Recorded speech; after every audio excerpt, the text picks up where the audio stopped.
Tomorrow morning, the Minneapolis City Council is set to take up two new rideshare ordinance proposals. Both want to push back the start date to July 1st.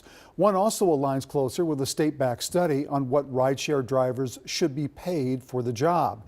With a chance of a little more time before a new law that could push Uber and Lyft out of Minneapolis, those who rely on rideshare are celebrating tonight. Gordon Severson has more on the impact if the rideshare giants leave. Gordon? Yeah, 3 of the city council members proposed one of these ideas, and they say their goal is to give the new companies extra time to get settled in if Uber and Lyft leave Minneapolis. But many who rely on rideshare are hoping this extra time will be used to reach a compromise.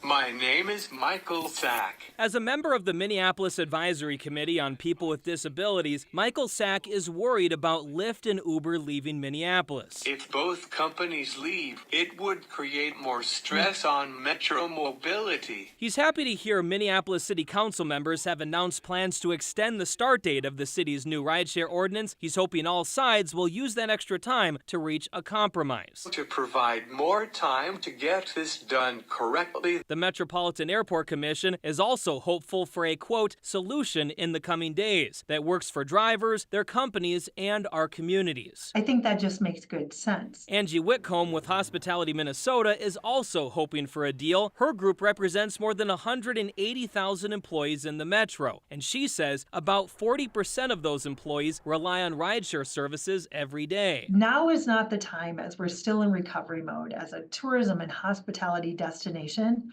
to limit amenities and resources. Whitcomb says many in the hospitality industry are worried about not having rideshare services in place for the Olympic gymnastics trials in June. She says this extension would ensure that event is covered. That's great, but that's not the end of our tourism season. An Uber spokesperson says if the extension is passed, the company would stick around until July 1st. And, quote, the proposed delay gives us more time to continue to work with state leaders on a comprehensive statewide solution.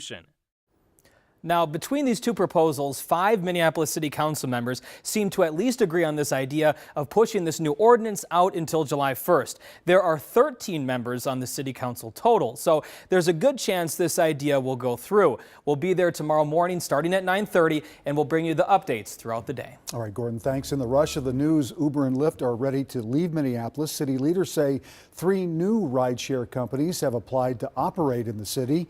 City Council says pushing back this vote will allow those companies more time to get up and running should Uber and Lyft end up leaving the city. Jurors